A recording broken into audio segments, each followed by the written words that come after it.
तो welcome students, आप सभी के अपने चैनल यस की में का फिर से स्वागत है। मेरे प्यारे स्टूडेंट्स, आपको बहुत अच्छी तरीके से वेरी मोस्ट इंपॉर्टेंट वीडियो आपको देने जा रहे हैं। आपकी बहुत ज़्यादा कमेंट आ रहे थे मेरे प्यारे स्टूडेंट्स की आप सर 5 नंबर वाले प्रश्नों को भी कराइए। तो यहाँ पर आपके लिए हम 5 नंबर वाले प्रश्नों को भी करा रहे हैं और अच्छी तरीके से आपको बस हमारे साथ जुड़े रहना है।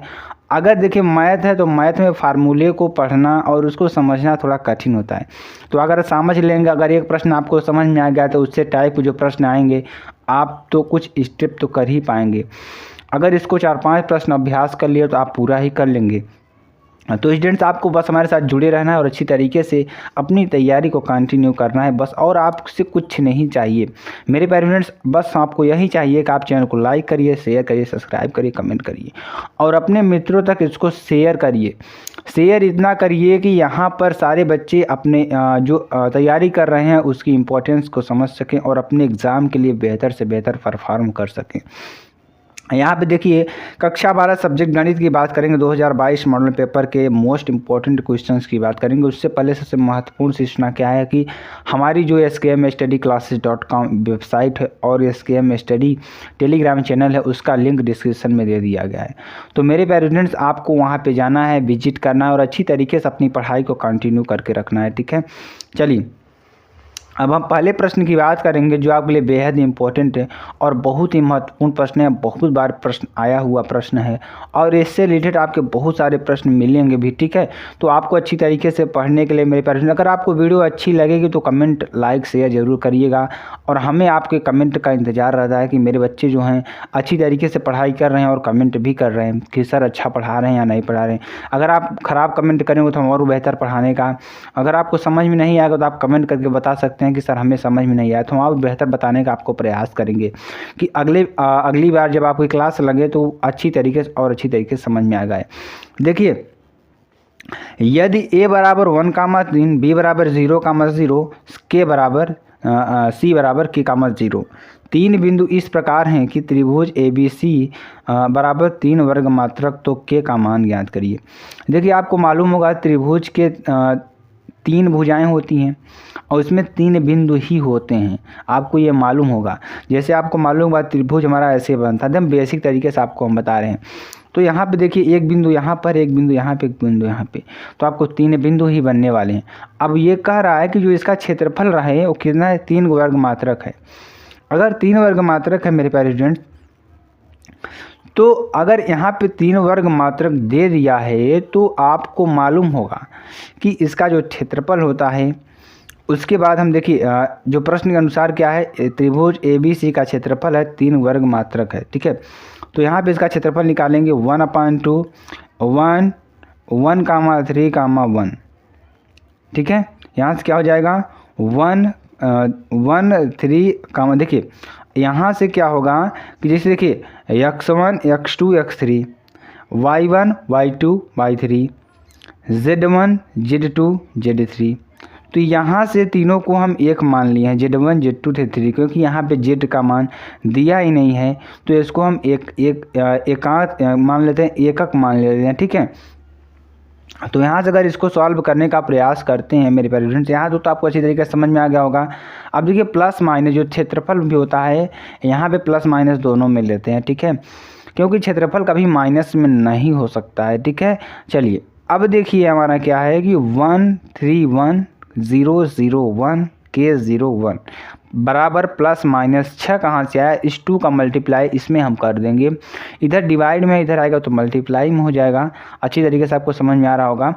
अब उसके बाद देखिए क्या होगा कि यहाँ पे प्लस माइनस 6 हो जाएगा। ठीक है, अब चलिए आगे आपको बताते हैं, थोड़ा आपको समझाते हैं। -1 K0, ठीक है, बराबर प्लस माइनस 6 हो जाएगा। R2 के सापेक्ष विस्तार करने पर, अभी R2 के सापेक्ष अगर हम विस्तार कर देंगे, अगर हमारी रो या R1 R2, ठीक है, रो है हमारी, कॉलम है C1 C2।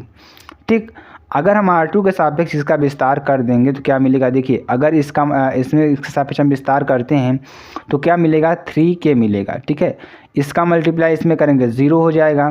ठीक है। अगर इसका मल्टीप्लाई इसमें हम करते हैं तो 3k मिलेगा और प्लस माइनस 6 मिलेगा। तो यहाँ से क्या हो जाएगा, k बराबर क्या हो जाएगा, 3 का डिवाइड कर देंगे तो क्या बचेगा, 2 बचेगा। तो ये आपका आंसर हो जाएगा। प्लस माइनस दोनों में हो सकता है, कोई दिक्कत वाली बात नहीं है, ठीक है। तो ये आपको अच्छी तरीके से समझ में आ गया प्रश्न। अगर समझ में आ गया हो मेरे प्यारे स्टूडेंट्स, आपको लाइक कर देना है, चैनल को शेयर कर देना है, सब्सक्राइब कर देना है। चलिए अगले प्रश्न की बात करते हैं। अगला प्रश्न देखिए क्या है, वेरी वेरी मोस्ट इंपॉर्टेंट। अब देखिए ये जो प्रश्न है ये तो बहुत ही ज़्यादा महत्वपूर्ण है। ये प्रश्न आपके लगभग हर एक ईयर पूछा जाता है। अगर ये प्रश्न नहीं पूछा गया तो आपके इससे रिलेटेड प्रश्न 100% गारंटी है आएगा। ये प्रश्न आपका 5 नंबर में पूछा जाएगा, ठीक है। तो ऐसे प्रश्नों को आपको अच्छी तरीके से पढ़ के रखना है। अपनी तैयारी करनी है तो सभी फील्ड को अच्छी तरीके से तैयार करना है, ठीक है। दिखाइए कि परवलयों y² 4ax, ठीक है। दिखाइए कि परवलयों y² बराबर 4ax तथा x² बराबर 4ay के बीच का जो क्षेत्रफल है 16/3a² होगा, ठीक है। अब यहाँ पर देखिए परवलयों का जो समीकरण है मेरे प्यारे स्टूडेंट्स क्या हो जाएगा, y² बराबर 4ax बराबर y बराबर अंडर रूट। देखिए यहाँ पे y² बराबर क्या है, 4ax है, दिया है हमारे समीकरण। देखिए ये दोनों प्रश्न में दिए हुए हैं, ठीक है। यहाँ पे समीकरण इसको 1 मानेंगे, इसको 2 मानेंगे, तो ये दो हमारे समीकरण दिए हुए हैं। अब देखिए y² बराबर 4ax बराबर y बराबर अंडर रूट 4ax समीकरण नंबर 1। अब x² बराबर 4ay, y बराबर x² 4a। इसको दो तरीके से हम लिखने का प्रयास कर रहे हैं, ठीक है। एक में हमने क्या किया कि y बराबर अंडर रूट 4ax समीकरण नंबर 1 मान लिया, और एक में हमने क्या किया x² बराबर 4ay यानी कि y बराबर x² 4a समीकरण नंबर 2 मान लिया, ठीक है। अब देखिए क्या करने का हम प्रयास करेंगे, आपको बताने का प्रयास करेंगे। समीकरण 1 व 2 को हल करने पर, अगर हम इन दोनों समीकरण को हल करेंगे तो दोनों परवलयों का प्रतिच्छेद बिंदु O व P के निर्देशांक क्रमशः 0,0 व 4a और 4a प्राप्त होंगे, ठीक है। अगर हम यहाँ पे y की बात करते हैं तो 4a मिलेगा। अगर हम x की बात करते हैं तो y बराबर क्या मिलेगा, हमारा 4a मिलेगा यहाँ पे x पे। अगर y बराबर x की बात करेंगे तो 4a यहाँ पे मिल रहा है। तो यहाँ से देखिए थोड़ा आपको समझाएंगे, हम अच्छी तरीके से समझाने का प्रयास करेंगे। यहाँ पे देखिए अगर हम y की बात करें, यहाँ पे देखिए x² बराबर 4ay, ठीक है, और यहाँ पे y² बराबर 4ax है, ठीक है। तो यहाँ से देखिए 4a हो जाएगा, ठीक है। यहाँ से भी 4a आएगा और ऊपर भी हमारा क्या जाएगा, 4a जाएगा। तो ये आपको अच्छी तरीके से समझ में आ जाएगा। अब यहाँ से देखिए अगर हम ऊपर नहीं गए हैं, सिर्फ x वाला आए हैं, तो यहाँ पे देखिए सिर्फ इधर x वाला मैटर हुआ है, 4a यहाँ तक आया है लेकिन ऊपर नहीं गया। ये बिंदु हमारा Q जो बिंदु है ये सिर्फ हमारा क्या है, 4a तक आया हुआ है। अब ये 4a, 0 हो जाएगा क्योंकि y का मान इसमें नहीं। अब यहाँ पर देखिए अगर P बिंदु की लेते हैं तो P बिंदु का अगर लेंगे हम तो 4a, 4a, क्योंकि इधर से भी 4a इधर से भी 4a, ठीक है। तो ये अच्छी तरीके से आपको समझ में आ गया होगा। अब चलिए परवलयों के उभयनिष्ठ क्षेत्रफल OAPBO जो हमारा क्षेत्रफल अभी बना था आपको हम दिखाते हैं। OAPBO,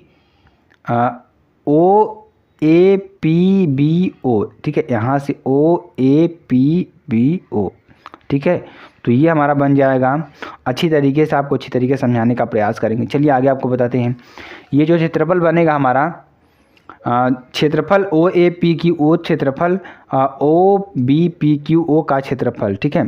तो यहाँ से देखिए अगर हम बात करेंगे तो इंटीग्रेशन 4a हमारा अपर लिमिट क्या है, 4a लोअर लिमिट क्या है, 0 है। तो y1 dx minus 4a/0 y2 dx। अब यहाँ से देखिए दो मान हमको मालूम थे, जहाँ y1 बराबर क्या था, अंडर रूट 4ax था, ठीक है। अब यहाँ से y2 बराबर कितना निकला था, x² 4। तो दो मान हमारे निकले थे। अब इन दोनों मानों को यहाँ पे पुटअप कर देंगे, ठीक है। अगर इन दोनों मानों को यहाँ पे पुटअप करते हैं तो integration 4a upper limit 4a 0 under root 4ax dx minus integration 0 4a, यहाँ पे क्या हो जाएगा, x² 4a dx, ठीक है। अब देखिए 2 अंडर रूट a, यहाँ पे क्या हो जाएगा, ये कहाँ से आया, ये देखिए अगर इसको हम बाहर करेंगे तो 2 अंडर रूट a आएगा। 4a है तो इसको बाहर करेंगे तो 2 अंडर रूट a आएगा, और x अगर यहाँ पे बचाएंगे हम तो x की पावर 1/2 होगा। क्यों ऐसा होगा, अगर अंडर रूट 4 करेंगे तो 2 बाहर आ जाएगा, लेकिन अंडर रूट a करते हैं तो अंडर रूट a ही रहेगा। ये अचर हैं तो आपको ऐसे ही लिख देना है। -1/4a, ये जिसको इसको बाहर करेंगे 1/4a एक्स स्क्वायर यहाँ पे हो जाएगा। अब सिंपल सी बात है, आपको इंटीग्रेशन आना चाहिए। यहाँ पे देखिए, अगर हम x की पावर 1/2 का इंटीग्रेशन करते हैं तो x की पावर n/n+1 होता है। ये आपका इंटीग्रेशन होगा x की पावर n का dx का, तो क्या हो जाएगा x की पावर n/n+1। ये आपका इंटीग्रेशन होगा, वेरी वेरी मोस्ट इंपॉर्टेंट है आपके लिए, ठीक है। तो चलिए इसका इंटीग्रेशन करते हैं। आपको 2√a x की पावर 3/2/3/2, 4a और 0 यहाँ पे है तो -1/4a क्या हो जाएगा x³ 4a और 0, ठीक है। तो क्या हो जाएगा यहाँ पे, अगर और थोड़ा सॉल्व करते हैं तो यहाँ पे क्या हो जाएगा 4/3 अंडर रूट क्या हो जाएगा यहाँ पे 4a की पावर 3/2 -0। क्या लिखेंगे, अपर लिमिट लिखेंगे माइनस लोअर लिमिट लिखेंगे, क्योंकि 0 है तो 0 हो जाए, कोई दिक्कत वाली बात नहीं। यहाँ पे 1/12a हो जाएगा, इस 3 का ऐसे मल्टीप्लाई हो जाएगा। आपको समझ में आ रहा है ना? अगर समझ में आएगा तो लाइक कर दीजिएगा, ठीक है। अब देखिए ये 4a का क्यूब कहाँ से आया, देखिए x है तो x का मान लिखेंगे upper limit minus lower limit, तो यहाँ पे हो जाएगा।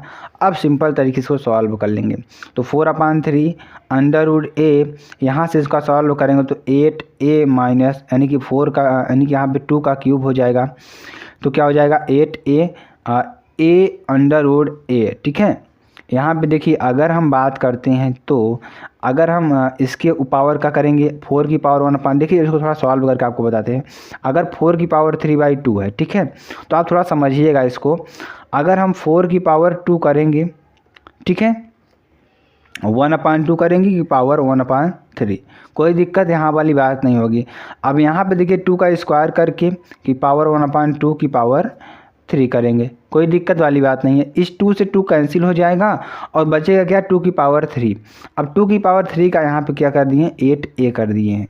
अब देखिए ऐसे ही ए वाले को भी करेंगे और अच्छी तरीके से आपको समझ में आएगा। a√1/2 अगर हम 1 + 1/2 करेंगे मेरे पास तो क्या आएगा 3/2 आएगा।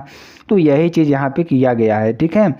-1/12a 64a की पावर क्यूब, अच्छी तरीके से समझ में आया ना। 4 का क्यूब और a का क्यूब अच्छी तरीके से समझ में आ गया होगा। चलिए आगे बात बताते हैं।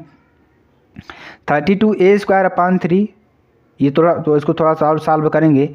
Under root a into under root a क्या बचेगा, सिर्फ a बचेगा, ठीक है। अगर यहाँ पर a बचा, एक a और है तो क्या हो जाएगा a² हो जाएगा, ठीक है। यहाँ समझ में आया आपको। अब 8 का गुणा इसमें करेंगे तो 8 4 × 34 अपमान नीचे कितना है 3, तो 32 होगा 8 4 × 32, ठीक है। तो 32a²/3 -16a²/3 यहाँ पे हो जाएगा 12। यहाँ पे इसको डिवाइड कर देंगे, डिवाइड करने पर क्या मिलेगा 16a²/3। तो अब देखिए टोटल इसको अगर सॉल्व करेंगे एलसीएम लेकर क्या बचेगा हमारा 32a² में से 16a² घटा देंगे तो कितना बचेगा हमारा 16a²/3, जो कि हमारा आंसर होगा, ठीक है। तो ये आपको अच्छी तरीके से समझ में आ गया होगा। अब चलिए अगले प्रश्न को बताते हैं आपके लिए जो बेहद इंपॉर्टेंट है, ठीक है। तो सारे इंपॉर्टेंट प्रश्नों को आपके यहाँ पे कराए जा रहे हैं, ठीक है। अब देखिए जो हमारा अगला प्रश्न है वेरी वेरी मोस्ट इंपॉर्टेंट है, ये भी है। Integration 0 to ∞ log x + 1/x dx/1 + x² का मान ज्ञात करना है। वेरी वेरी मोस्ट इंपॉर्टेंट प्रश्न है आपके लिए, ठीक है। यहाँ से देखिए अगर हम यहाँ पे i बराबर मान लेते हैं 0 to ∞ log x + 1/x dx/1 + x², तो x बराबर क्या हो जाएगा tan थीटा, तब dx बराबर sec² dθ, x बराबर 0, थीटा बराबर 0, ठीक है। x बराबर ∞ तो थीटा बराबर π/2। ये कैसे आ रहा है हम आपको अच्छी तरीके से बताने का प्रयास करेंगे।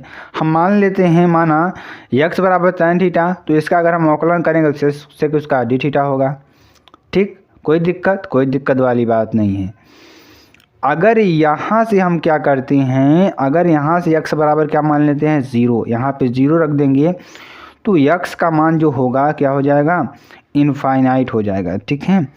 अब देखिए अब यहाँ से अगर देखिए हमारी यहाँ पे अगर हम x का मान x बराबर tan थीटा मानते हैं तो यहाँ पे हमारी 2 लिमिट बनेगी। लोअर लिमिट क्या बनेगी 0 और अपर लिमिट क्या बनेगी इनफाइनाइट। अगर हम यहाँ पे अगर अवकलन करते हैं तो यहाँ पे भी 2 लिमिट आपकी बनेगी। अपर लिमिट क्या बनेगी π/2 और लोअर लिमिट क्या बनेगी 0। तो ये आपका फ़र्क होता है, ठीक है। चलिए देखिए अब इसको थोड़ा आपको समझाते हैं। हमने देखिए माना क्या, इसको देखिए x बराबर tan थीटा माना था, तो dx बराबर sec square theta d theta आया था, ठीक है। अब देखिए यहाँ से dx बराबर मान पहले रख देंगे sec square theta d theta. यहाँ तक आपको समझ में आ गया। अब नीचे हमारा क्या था 1 प्लस एक्स स्क्वायर था, तो x का मान हमने क्या माना था tan थीटा माना था, तो यहाँ पे क्या हो जाएगा tan स्क्वायर थीटा हो जाएगा। यहाँ तक कोई दिक्कत। अब इस वाले पद में आते हैं, तो इसमें क्या था कि हमारा क्या था x प्लस 1/x था, ठीक है। तो x का मान क्या था tan थीटा प्लस 1/x क्या होता है tan थीटा, यानी कि यहाँ पर 1/x था। तो देखिए ये प्रश्न कुछ इस तरीके से था, x प्लस 1/x कोष्टक में था और यहाँ पर क्या था dx/1 प्लस एक्स स्क्वायर। अब थोड़ा आपको समझ में आ रहा होगा। तो 1/tan थीटा रखेंगे, तो इसको अगर सॉल्व करते हैं तो आपको मालूम होगा 1/tan थीटा बराबर क्या होता है cot थीटा। ये आपका ट्रिग्नोमेट्री में आप लोग पढ़े होंगे।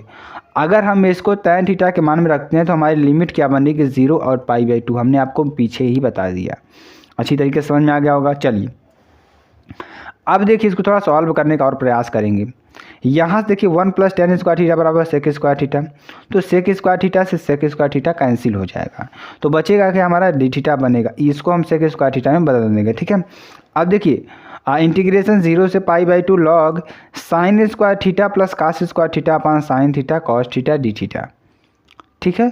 अब यहाँ से देखिए -0 to π/2 log sine theta cos theta d theta, ठीक, ये आपको हो जाएगा। अब ये देखिए ये चीज़ कहाँ से आया, हम आपको थोड़ा बताने का प्रयास करेंगे। यहाँ से देखिए अगर यहाँ से हम बात करते हैं साइन थीटा कॉस थीटा, तो अगर इसको चेंज करने का अगर हम प्रयास करेंगे तो कैसे होगा। देखिए ऊपर हमारा क्या है, ऊपर क्या है हमारा tan theta plus cot theta है, ठीक है।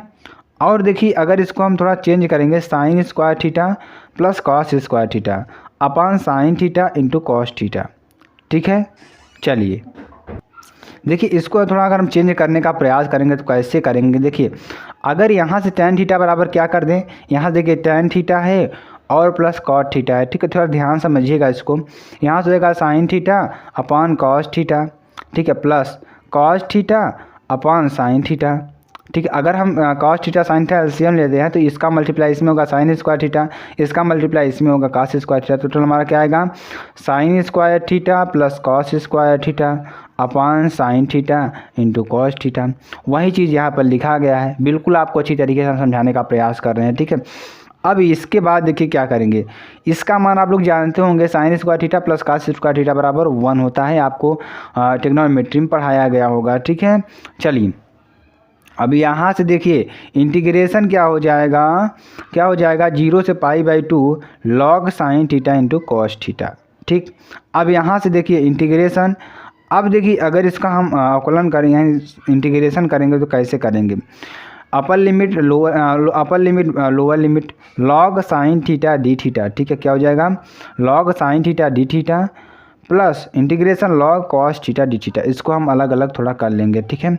जब इसको हम अलग अलग करेंगे तो देखिए अगर देखिए ये अलग अलग कैसे हुआ इसके बारे में थोड़ा आपको चर्चा करके एक बार बता देते हैं और आपको अच्छी तरीके से समझाने का प्रयास करते हैं, ठीक है। देखिए ये आपका एक फार्मूला होता है लॉग यम इंटू एन बराबर लॉग यम प्लस लॉग एन। ये आपका एक फार्मूला होता है लॉग के बेस में। अतः इसको अगर m माने इसको n माने तो क्या हो जाएगा log m plus log n। Simple तरीके से आपको थोड़ा समझ में आ जाना चाहिए। अब देखिए हमें कुछ करना नहीं है, log साइन थीटा है, ठीक है। तो क्या हो जाएगा यहाँ पे अगर इसको अपर लिमिट लोअर लिमिट रखेंगे तो साइन π/2, ठीक है, क्या रखेंगे π/2, यानी यहाँ पे सारा मान रख देंगे हम, तो क्या आएगा हमारा -π/2 log 2, क्या हो जाएगा log 2 -π/2 log 2, ठीक है। इसमें भी हमारा log 2 आएगा, इसमें भी log 2 आएगा। बहुत ही सिंपल है, कैसे आएगा इसको भी थोड़ा आपको समझाने का प्रयास करेंगे। अगर हम यहाँ पे देखिए log क्या हमारा है log साइन थीटा है ना, तो अगर हम यहाँ पे इसको सॉल्व करेंगे तो क्या बचेगा हमारा -π/2 log 2 -π/2 log 2, यानी कि टोटल हमारा क्या बचेगा पाई log 2 बचेगा, ठीक है। तो ये आपको अच्छी तरीके से आंसर आपको निकल कर आ जाएगा। चलिए आगे अगले प्रश्न को बताते हैं। देखिए अगला प्रश्न हमारा क्या है, उन वृत्तों को जिनको केंद्र एक्स अक्ष पर है, यानी कि उन वृत्तों को जिनके केंद्र एक्स अक्ष पर हैं तथा इनकी त्रिज्याएं अचर आर हैं, अवकल समीकरण के द्वारा प्रदर्शित कीजिए। तो इसको किसके द्वारा, अवकल समीकरण द्वारा प्रदर्शित करना है। वेरी वेरी मोस्ट इंपॉर्टेंट प्रश्न, बहुत बार आया हुआ प्रश्न है। चलिए थोड़ा सॉल्व करते हैं और आपको अच्छी तरीके से बताने का प्रयास करते हैं। माना वृत्त के केंद्र के निर्देशांक कितने एक्स अक्ष पर एच कामा 0 है, ठीक है। और अगर हम वृत्त का समीकरण लेते हैं यहाँ पे एक्स माइनस एच का स्क्वायर माइनस वाई का स्क्वायर बराबर आर स्क्वायर, क्योंकि यहाँ पर देखिए जहाँ एच व आर स्वेच्छ अचर है, तो ये आपका वृत्त का समीकरण होता है, ठीक है, ठीक है। क्योंकि देखिए अगर हम x माइनस एच का स्क्वायर लेंगे तो x minus x1 minus y one क्या है हमारा 0 है, तो क्या हो जाएगा यहाँ पे सिंपल से वाई स्क्वायर हो जाएगा माइनस बराबर आर स्क्वायर, तो होता ही है। अब देखिए समीकरण 1 का x सापेक्ष अवकलन कर देंगे, ये हमारा समीकरण 1 है। इसका हम क्या कर देंगे, x सापेक्ष अवकलन कर देंगे, ठीक है। इसका जब अवकलन करेंगे तो क्या हो जाएगा 2x minus h plus 2y dy by d x. ये आपको अच्छी तरीके से समझ में आएगा, ये अचर है तो 0 हो जाएगा, कोई इसमें दो राय नहीं है, आपको अच्छी तरीके से समझना। क्योंकि देखिए पुनः x का करेंगे तो 1, h का करेंगे 0, तो कोई बात नहीं है, यहाँ पे इतना ही आएगा 2x minus h plus 2y बराबर इतना आ जाएगा, ठीक है। अब देखिए क्या करेंगे हम कि x minus h plus y d y by d x बराबर 0, समीकरण नंबर 2, ठीक। अब समीकरण 2 का x सापेक्ष अवकलन करने पर, समीकरण इस 2 का क्या कर देंगे, x सापेक्ष क्या कर देंगे, अवकलन कर देंगे। जब अवकलन करेंगे तो देखिए क्या आएगा यहाँ पे 1 plus Y into D square upon Y upon D x square, ठीक। पुनः क्या कर देते हैं, समीकरण नंबर 2 का x सापेक्ष अवकलन करेंगे, ठीक है। जब अवकलन करेंगे तो क्या आएगा, इसका अवकलन करेंगे तो 1 आ जाएगा, ठीक है। देखिए आपको थोड़ा समझाने का प्रयास करेंगे, इसका टोटल करेंगे तो 1 आ जाएगा प्लस इसका क्या होगा 0 हो जाएगा, टोटल यहाँ को बचेगा 1 बचेगा। अब y का अवकलन करेंगे तो क्या हो जाएगा, y यहाँ बाहर हो जाएगा, इसका करेंगे तो d square upon y plus d y by d x into d y by d x, कोई दिक्कत वाली बात नहीं है, बराबर 0, ठीक। आपको अच्छी तरीके से समझ में आ गया होगा। अब देखिए आगे क्या होगा, y d square y upon D x square plus d y by d x का होल स्क्वायर, ठीक है। अब देखिए प्लस 1 बराबर 0, इसको देखिए फर्स्ट और सेकंड मानकर हमने किया है, तो आपको कन्फ्यूज़न नहीं होना है। अगर इसको हम फर्स्ट मानेंगे, इसको सेकंड मानकर फर्स्ट और सेकंड का अवकलन करेंगे तो आपको यही सेम चीज़ मिलने वाली है। यही वृत्त का हमारा क्या हो जाएगा, अभिष्ट समीकरण हो जाएगा, आपका आंसर हो जाएगा। तो स्टूडेंट्स आपको वीडियो कैसी लगी कमेंट सेक्शन में बता सकते हैं। फिर मिलते हैं नेक्स्ट वीडियो में नए टॉपिक के साथ, तब तक के लिए जय हिंद जय भारत।